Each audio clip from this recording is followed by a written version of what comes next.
Gil Martin here, and welcome everybody to today's episode of the Daily Packers Post, where we bring you in-depth daily videos about your Green Bay Packers. We have new videos dropping every day, Monday through Friday, so make sure you hit the like button and subscribe so you never miss an episode.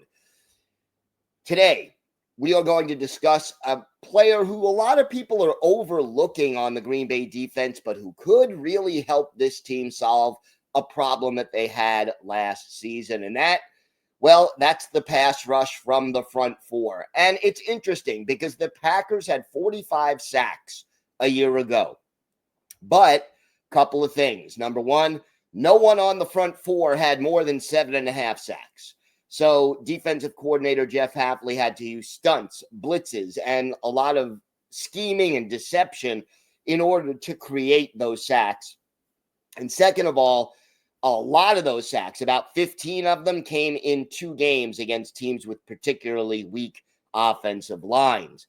Now, everybody's talking about a couple of former first-round picks and how they can help improve the pass rush from the front four, but don't overlook Brenton Cox Jr. Now, Cox took an unusual path to the NFL. He was a highly regarded player in college, but off the field issues caused him problems. He bounced around from Georgia to Florida. And because of these issues, his draft stock plummeted. There were attitude questions as well. And he went from a potential day 1 or day 2 pick to going completely undrafted in 2023. Brian Gutekunst signed him as an undrafted free agent, taking a chance that, if he gets his head on straight and manages to dedicate himself to the game, that, it would be a steal to sign a player as talented as Cox as an undrafted free agent. Well, he did make the team, got in 4 games as a rookie, but look, not a lot of action. 4 snaps on defense, 9 on special teams. That's not for 1 game. That was for the whole season. In 2024, he again made the team, but did not really see the field until midseason when the Packers traded Preston Smith to Pittsburgh at the trade deadline. And then for the last 7 games of the season, Brenton Cox finally got to be a part of the Packers' pass rush rotation. And in those 7 games, he was very productive. He had 4 sacks, 7 quarterback hits, and 5 tackles for loss. And he accomplished those 4 sacks in 7 games while only playing 35% of the team's defensive snaps. So that's, not a lot of playing time, but a lot of productivity. So we know about the talent that Cox has. He has great burst, and he can close on a quarterback, has a bunch of moves that he can make.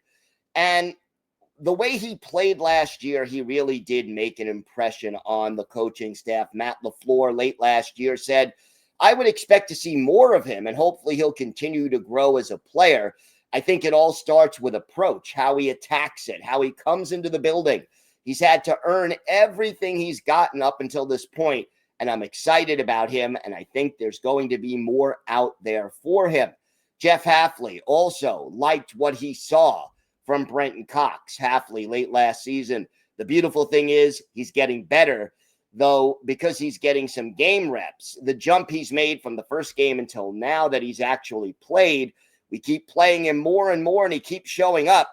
He knows what he's doing. He's confident in what he's doing, and he's playing real fast. He's a very talented player, and I love the way he practices every day.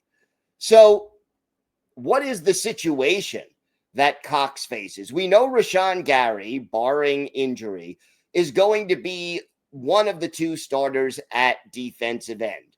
And everyone is talking about Lucas Van Ness as being the number 1 candidate for that other starting position.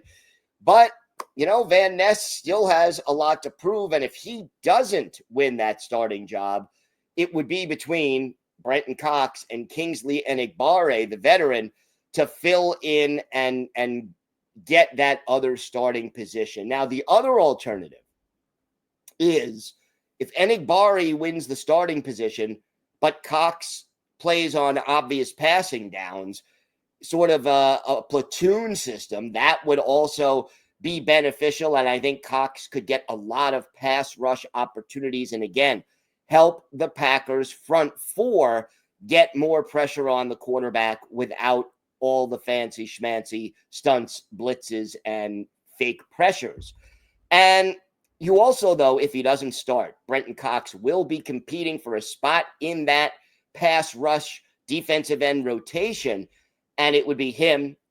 Whoever doesn't win the starting job, Van Ness and Enigbare, one of them will not start. And then you have rookies, Baron Sorrell and Colin Oliver.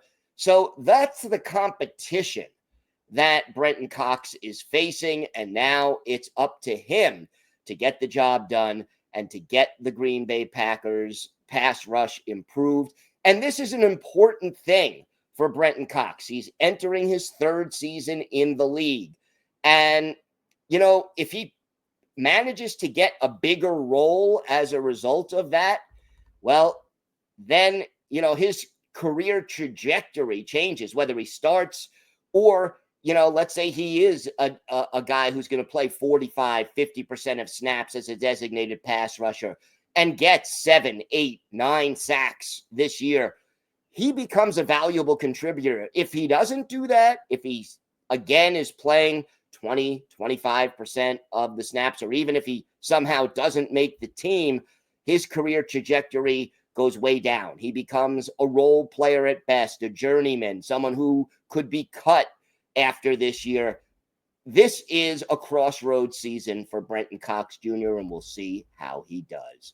Check out our website at thepackerspost.com. We've got articles dropping Monday through Saturday, taking a deep dive into the Packers every day. Also, here on YouTube, hit the like button and subscribe so you never miss one of our videos.